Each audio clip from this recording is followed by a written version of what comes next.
Alright, now that you know what a hash is, we're going to be using hashes to make sure that we have the right version of Linux. And I have here several different Linux ISOs, and the one that we're going to be doing this on is Ubuntu Budgie, which I downloaded from here. And you'll notice that they actually give you the hash. This is what the hash is supposed to be. Like, this is what the result is supposed to be. And you remember from the last video how there are several different ways of measuring hashes. There's miles, feet, yard, inches, etc., etc. The way that they measure this is right over here, SHA-256. And this is not the only way of measuring a hash.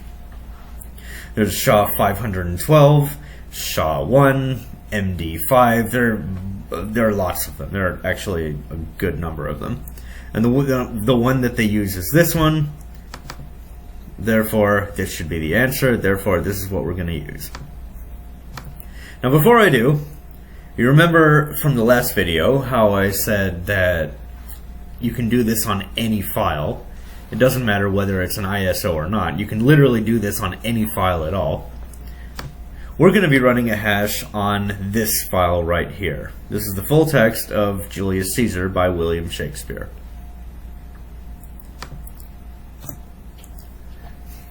Now, if I were to copy and paste this, take the whole thing, copy it, and then paste it into Microsoft Word, and then save it as a doc file, the hash would actually end up being different. It would be something else. Because a file is not just the information inside of it. It's also information about the file itself. It's information that tells the computer, hey, I am a text file. I am a movie file. I am a music file. That's part of the information that a file has. And that's the reason why there can only be one possible result. And so what we're going to do is do this in the command line, because that's how you measure a hash. You can do this in PowerShell. Every Windows installation comes with PowerShell. But PowerShell is crap, so we're not going to use it. You can use either git bash or commander, and I'm going to use git bash. So say git bash here. And I have the font turned way the hell up so that you can read what I'm typing.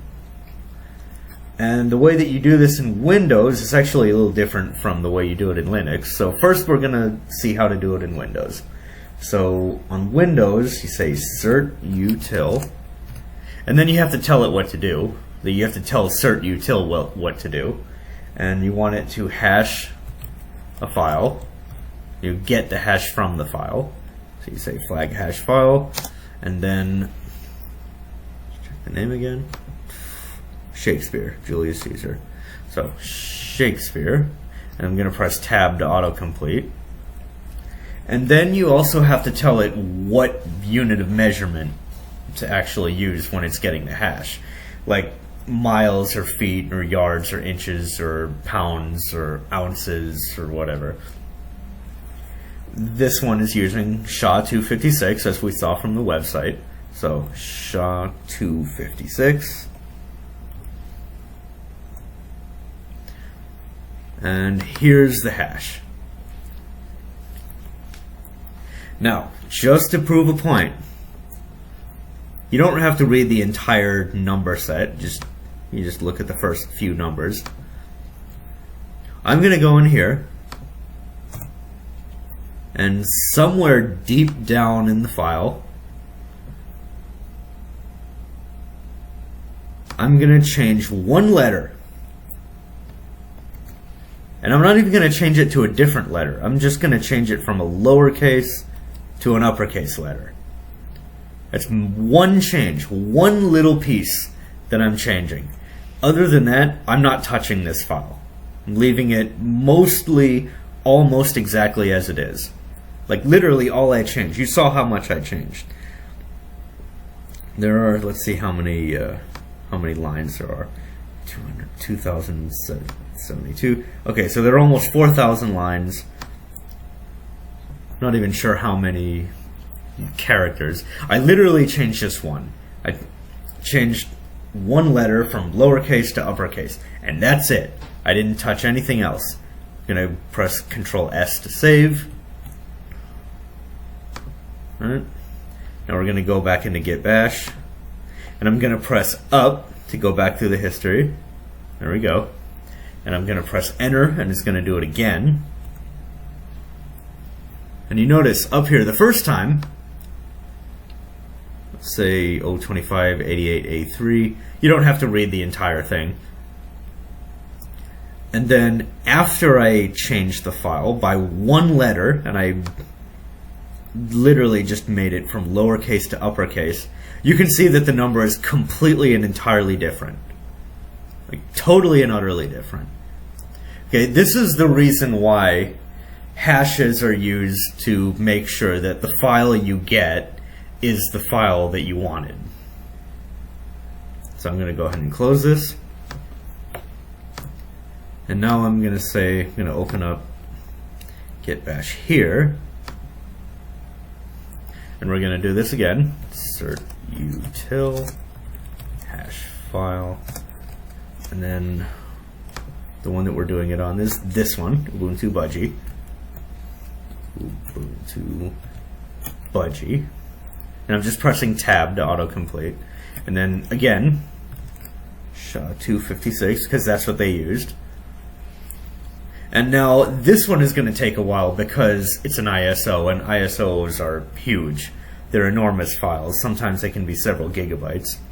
So there we go. Press enter, let the computer work its magic. And this will take a little bit. Just got to be patient.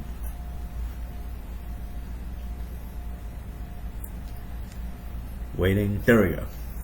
Okay, so now, again, you don't have to read the entire thing. We have 839F84. And let's go back to the website. Let's check 839F84. Now, if you want to be lazy, I have actually saved this here. I just copy and pasted from the website. And you can use another tool called grep.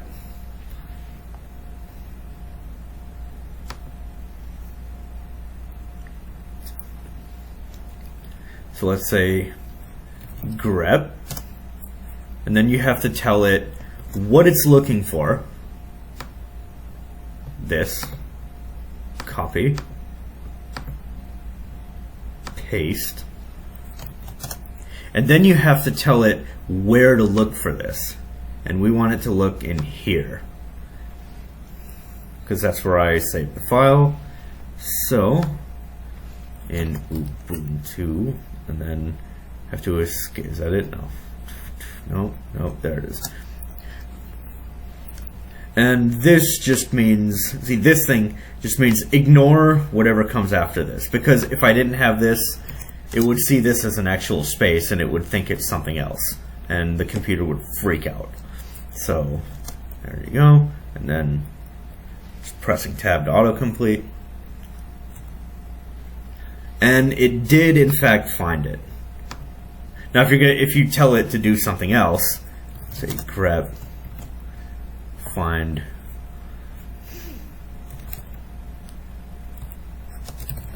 cream cheese in Ubuntu in Ubuntu Budgie, there we go. Pressing Control L just to clear the screen. So grep cream cheese, which I know for a fact is not in there. Notice how nothing comes up.